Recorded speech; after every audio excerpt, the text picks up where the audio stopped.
생생한 경제 이야기. YTN 라디오 생생경제.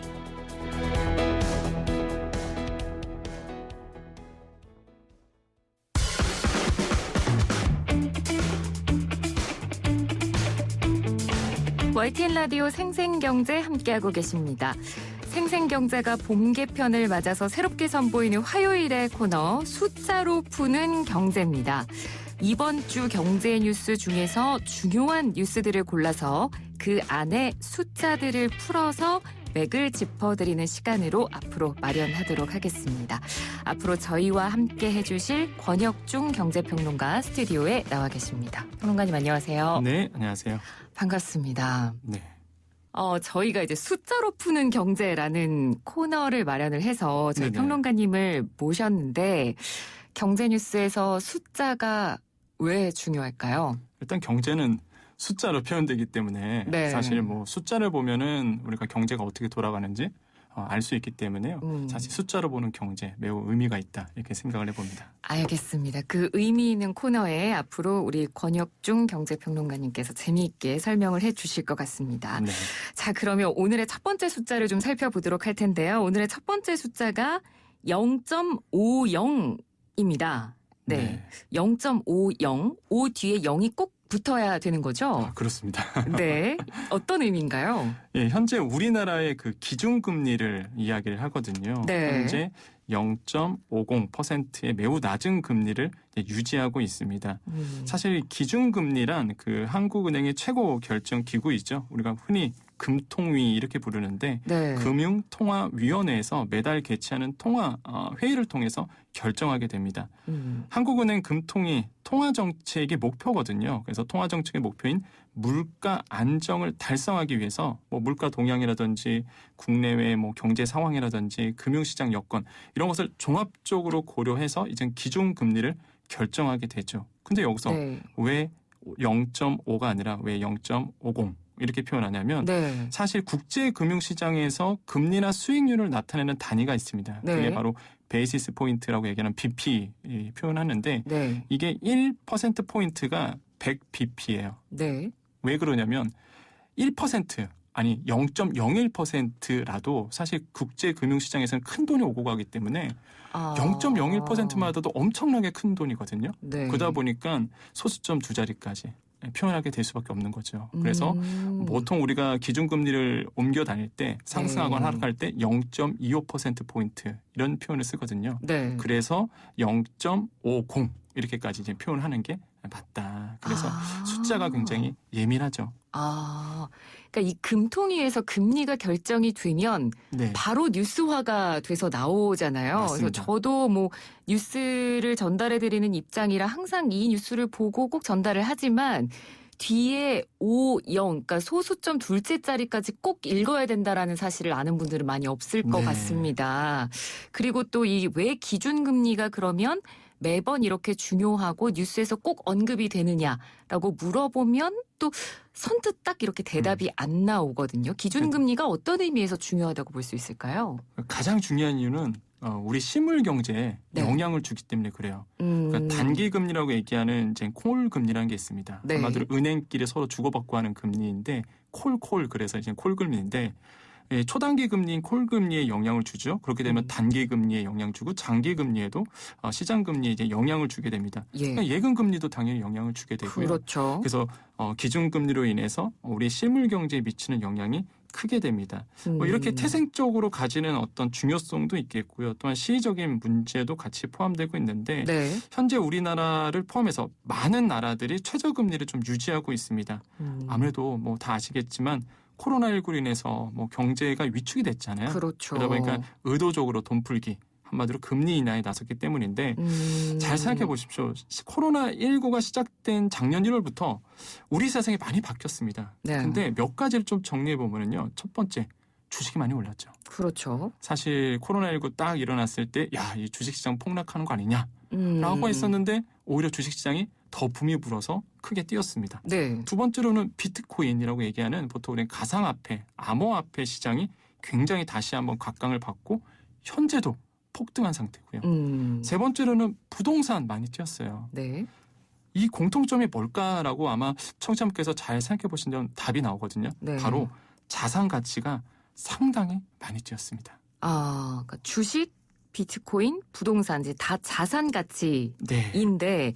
그럼 이런 것들이 다 오른 배경에 금리가 있다는 말씀이시네요. 그렇죠. 금리 때문이다라고 말씀을 드리겠는데 네. 아까도 말씀드렸지만은 실물 경제에 큰 영향을 미치는 게 바로 통화량, 아마도 금리거든요. 예. 그렇기 때문에 금리가 중요한 거죠. 뭐 아까도 말씀드렸지만 시의적인 이유가 바로 여기서 나오는데 사실 금리 인상에 대한 시그널이 지금 나오고 있습니다. 네. 그러니까 지금은 제가 초저금리라고 말씀드렸잖아요. 네. 미국도 그렇고 우리나라도 그렇고.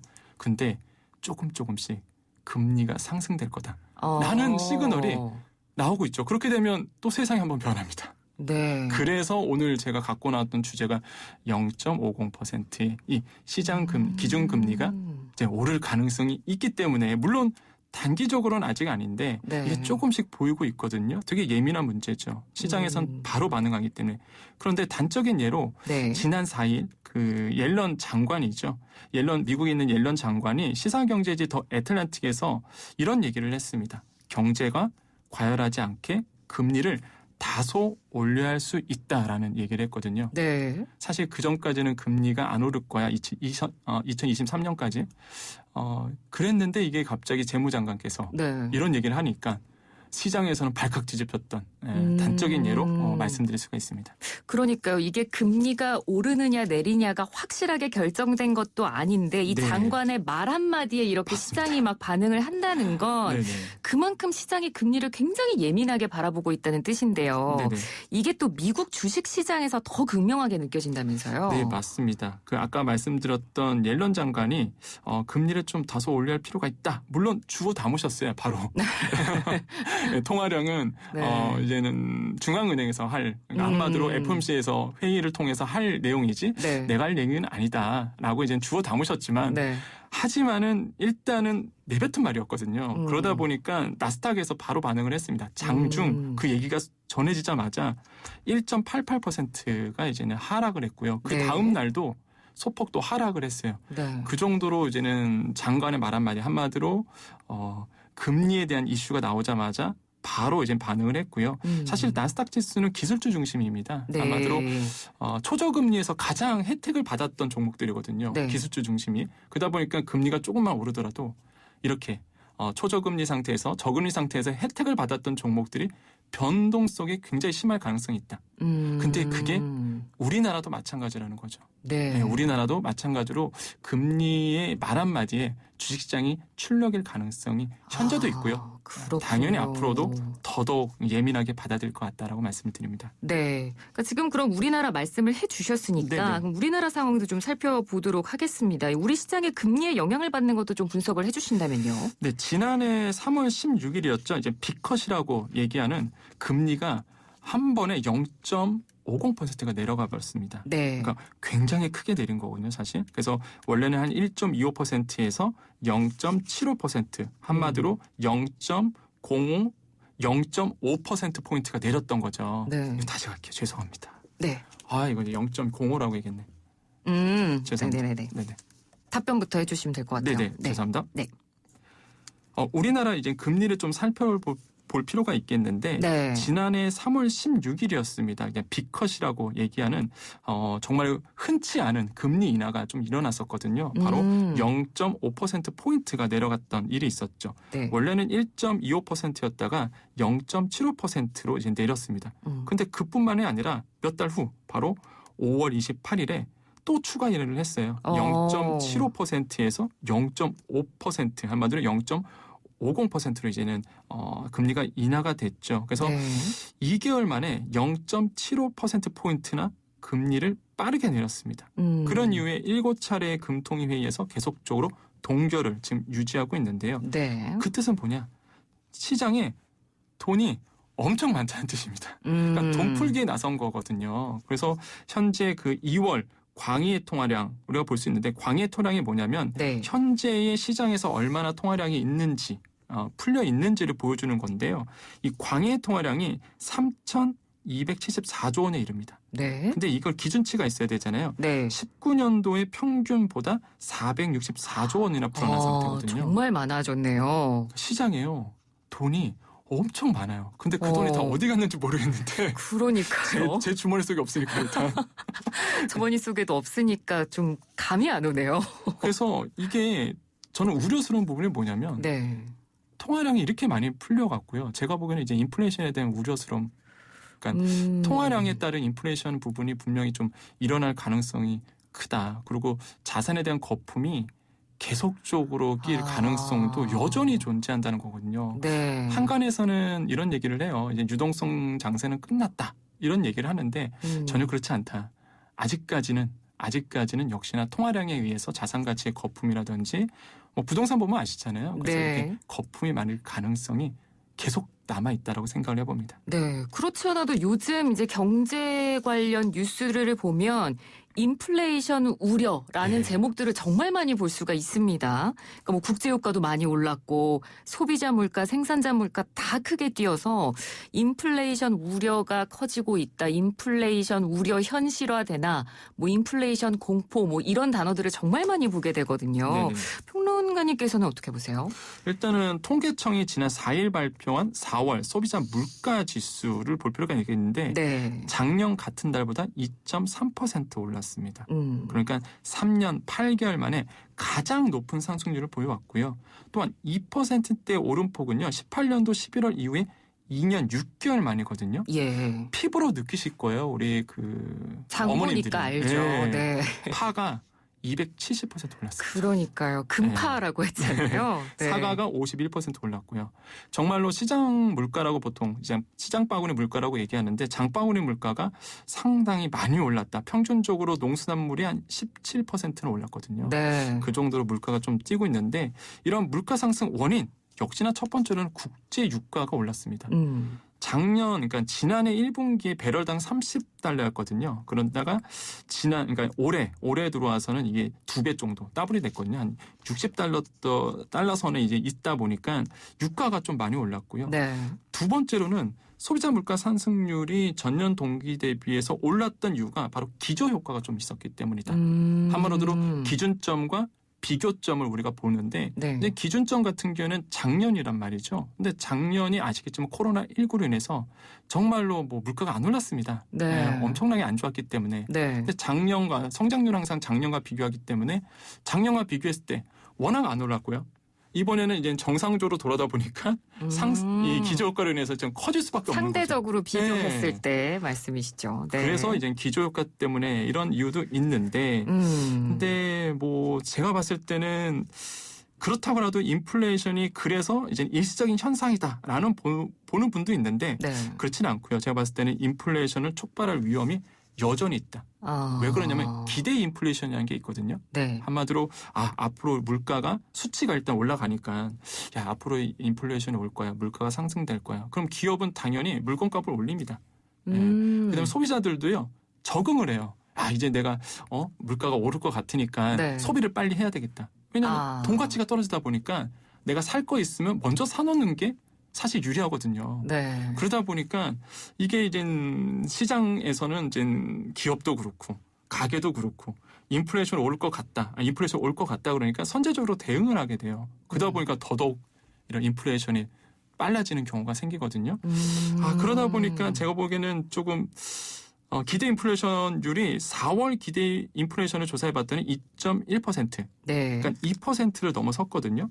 그래서 이게 결국에는 소비자 물가 상승률에 영향을 또 미치게 되다 보니까 우려스러운 부분도 있고요. 또 한 가지 우려스러운 게 펜트업 효과입니다. 네. 그러니까 억눌린 수요라고 얘기하는데요. 보복 소비라는 말 많이 보복 소비죠. 하죠. 네. 그러니까 그동안 못해왔던 소비를 이제 경기가 좀 살아나다 보니까 코로나가 이제 어느 정도 잠잠해지면 이제 몰아서 이제 소비를 하게 되거든요. 그럼 보통 우리가 인플레이션을 생각했을 때 공급적인 측면도 있지만 수요적인 측면도 있어요. 네. 한마디로 정말로 내가 이제 수요가 폭발해서 물건값이 오르게 되는. 근데 이런 현상도 제가 보기에는 하반기에 일어날 가능성이 있다라고 보기 때문에 예. 뭐 어찌됐든 간에 인플레이션은 저는 올 것 같다라고 생각을 합니다. 근데 여기서 중요한 게 네. 그럼 어떻게 될까? 어떻게 될까? 여기서 이제 포모적이라는 게 나와요. 포모족이 이제 나만 뒤처질 것 같은 느낌. 그러다 보니까 뭐 자산 가치에 뛰어들게 되고 이런 부분이 있는데 확실히 이제는 자산으로 이제는 인기가 많아질 수밖에 없죠. 더더욱. 그렇군요. 돈의 가치가 떨어지니까 네. 더더욱 이제 인플레이션 해지, 한마디로 인플레이션을 회피하기 위해서 이 자산에 대한 더 관심이 많아질 수밖에 없어서 네. 우려스러운 게 이제 더 부동산에 대한 관심들이 많아질까봐 가뜩이나 지금 거품이 껴져 있다고 생각을 하는데 네. 부동산에 대한 거품이 또 더 낄까봐 그게 좀 우려스럽다라는 말씀을 드립니다. 그렇군요. 그러니까 이렇게 금리 인상 시그널이 보여진다면 사실 네. 전통적으로 또 주식시장에서 강세를 보이는 업종들이 또 있습니다. 있죠. 당연히 이자를 높게 받으면 가장 좋은 건 사실 은행이잖아요. 맞습니다. 네. 순이자 마진이라는 게 있죠. 내가 대출한 거와 아마도 내가 예금을 받은 것과 대출에서 그 차이가 있거든요. 네. 은행 입장에서는. 그 이자 마진이 이제 수익금이 돼요. 은행에서는요. 당연히 금리가 높아지면은 이런 순이자 마진이 예대 마진이라는 얘기하는 이제 순이자 마진이 높아지다 보니까 최대의 또 수혜주로 볼 수가 있겠고요. 보험주도 마찬가지입니다. 보험주는 금리 인상에 또 은행주와 마찬가지로 최대 수혜주죠. 왜 그러냐면 보험사들은 고객한테 보험료를 받잖아요. 네. 그거를 우리가 보통 채권 등에 투자하는 방식으로 수익을 냅니다. 한마디로 금리가 높아지면 수익률도 높아져요. 그래서 보통 금리 상승기다 그러면은 보험주 또한 은행주 이런 어떤 종목들에 대한 관심들이 많아지게 되고요. 네. 실제 시장에서 많이 올랐습니다. 그렇군요. 재밌는 게 외국인들이 먼저 샀어요. 네, 그래서 이런 어떤 특징도 가지고 있다라는 말씀을 드립니다. 네, 알겠습니다. 자, 첫 번째 숫자로 0.50 기준금리 관련해서 저희가 좀 이야기를 나눠봤고요. 자, 이제 두 번째 숫자로 넘어가 보도록 하겠습니다. 두 번째 숫자는 3입니다. 3. 한국인들의 행운의 숫자가 3인가요? 네, 3이죠. 3 많이 좋아하십니다. 왜죠? 일단은 뭐 종교적인 측면도 있을 거예요. 완전한 숫자라고 보통 있기 때문에 네. 3을 또 좋아하시는 분도 굉장히 많고요. 또한 뭐 럭키 7. 네, 7 좋아하시는 네. 분들도 계실 테고. 오늘 주제가 네. 7과 3이 다 들어 있습니다. 아, 정말요? 네. 어떤 주제죠? 일단은 3은 3기 신도시. 아, 3기 신도시 네, 요즘 사전 청약. 네, 정말 관심 많으시죠? 네, 예. 이 사전 청약이 7월부터 들어갑니다. 외우기가 쉽네요. 네. 그래서 오는 7월부터 3기 신도시 사전 청약에 이제 들어가게 되거든요. 네. 근데 아마 부동산에 관심 있는 분들, 그다음에 이제는 내 집 마련을 하시는 분들에게는 3기 신도시에 대한 내심, 기대를 많이 거시는 분들이 네. 상당히 많습니다. 그렇습니다. 그래서 총 물량이 3만 200가구가 되는데 7월부터 풀리는 물량이. 네. 근데 그중에 절반에 달하는 1만 4천 가구가 신혼희망 타운으로 분양이 됩니다. 한마디로 신혼부부라고 볼 수가 있겠는데 대상이 네. 당첨 가능성이 굉장히 높습니다. 그리고 대출 등의 혜택도 있기 때문에 제가 봤을 때 신혼부부라면은 이번 네. 기회를 정말로 잘 활용하시는 게 매우 중요하다고 말씀을 드립니다. 네, 정말 귀 기울여서 들어보시면 좋을 것 같습니다. 신혼희망타운 입주 기본 자격에 대해서 저희가 좀 더 알려드리면 좋을 것 같아요. 네, 그 혼인 기간이 7년 이내 또는 6세 이하의 자녀가 있는 무주택 세대 구성원이면 가능하고요. 네. 혼인 계획을 하고 있는 분들도 있잖아요. 모집 공고일로부터 1년 이내에 혼인 사실을 증명할 수 있는 무주택 세대 구성원이면 또 가능합니다. 네. 6세 이하의 자녀가 있는 한부모, 무주택 세대 구성원, 한마디로 한부모 가족이라고 얘기하잖아요. 이런 분들도 가능하고요. 예. 혼인 2년 이내 및 예비 신혼 부부에게서 가점제가 우선적으로 공급되다 보니까 가점제로 굉장히 당첨 가능성이 굉장히 크다. 근데 물량이 상당하다고 말씀드렸잖아요. 네. 특별 공급 물량까지 다 합치면은요. 그 올해 사전 청약의 물량의 전체 70% 정도가 이런 신혼부부의 몫으로 돌아갑니다. 오죽했으면은 청와대의 게시판에 40대가 이제 글을 올려서 네. 40대들 소외받고 있다. 이렇게 얘기할 정도로 네. 사실 물량 자체가 틀린 말이 아니거든요. 물량 자체가 신혼부부한테 많이 돌아가다 보니까 뭐 반대로 얘기하면 신혼부부라고 본인이 이제는 위치가 된다 그러면 이번에 꼭 들어가셔야 된다. 라고 말씀을 드리죠. 그러네요. 대출 조건은 어떤가요? 되게 좋다고 들었거든요. 사실 지금 이제 내 집 마련하신 분들이 불만의 목소리가 네. LTV라든지 DTI가 워낙 낮기 때문에 그러니까요. 대출을 못 받는 분들이 많아지는데 근데 예. 이런 신혼희망타운에 한해서 정부가 좀 조건을 좋게 만들었습니다. 네. LTV라 얘기하는 주택담보대출이 최대 70%. 70%요. 예. 연 1.3%의 고정금리로 대출해 줄 수 있도록 전용 상품을 좀 만들었거든요. 오. 지금 LTV가 서울 같은 경우에 40%거든요. 네, 조건이 정말 좋네요. 네, 그러다 보니까 굉장히 한마디로 많이 받을 수 있는 거죠. 네. 그다음에 분양가를 이제는 근데 약간 이것도 정부가 그냥 주진 않고요. 네. 어떤 조건을 좀 달았는데 예. 만약에 이제 시세 차익이 생긴다. 그렇게 된다 그러면은 최대 50%까지 정부가 좀 환수하는 조치가 있습니다. 한마디로 대출을 받아서 정부가 마련한 대출금으로 집을 마련하게 되면은 시세 차익이 일어날 거잖아요. 그렇죠. 이제 살 때와 이제 팔 때의 시세 차익에 어느 정도는 이제 정부가 환수해 가겠다.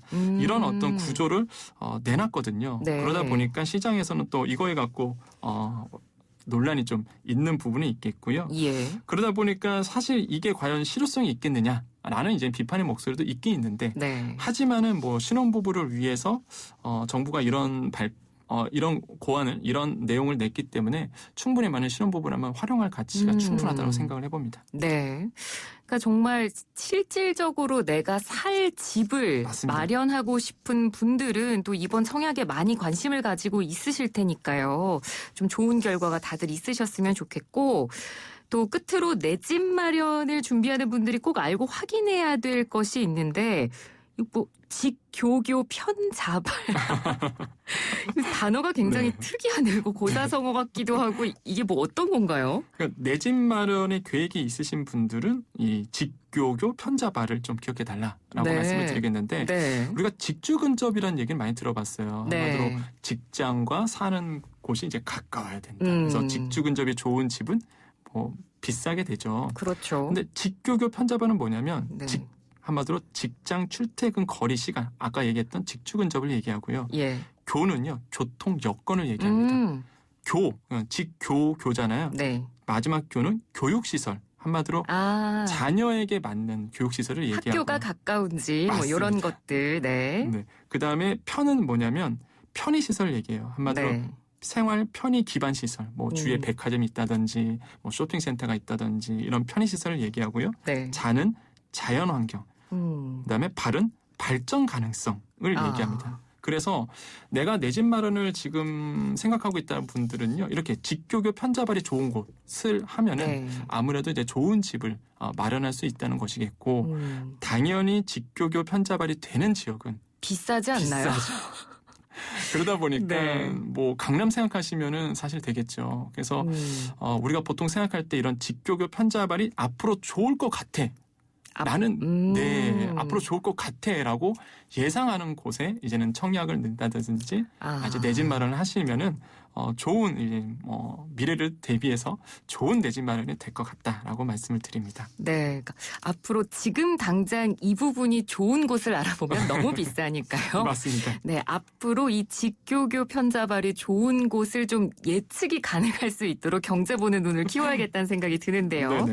뭐 이거 말고도 사실 은행 대출 금리도 좀 잘 비교해 보는 게 중요하잖아요. 네, 맞습니다. 은행별로 금리 비교를 좀 하셔야 되겠는데요. 네. 물론 뭐 자격 요건이 된다 그러면 이제 정부에서 마련한 한마디로 주택금융공사에서 취급하는 디딤돌 대출 아니면은 보금자리론 굉장히 고정금리에 싸고요. 무엇보다 조건들이 굉장히 좋아요. 그래서 네. 하지만은 조건이 돼야 된다는 거 말씀을 드리겠고 만약에 안 된다 그러시면 역시나 이제 시중은행에 가셔서 이제 노크를 하셔야 되겠는데 금융감독원에 가보시면요 금융상품 통합비교 경시에 금융상품 한눈에라는 게 있습니다. 여기에 가보시면은 주택담보대출에 대한 다양한 이자 금리들이 이제 나오고 있으니까 네. 꼭 가보시면 되겠고요. 또한 은행연합회 홈페이지에 가보시면은 은행 업무 정보에 은행 금리 비교라는 게 있습니다. 네. 한마디로 각 은행의 시중은행의 금리들을 비교할 수 있기 때문에 이러한 정보들을 활용하시면 아무래도 내가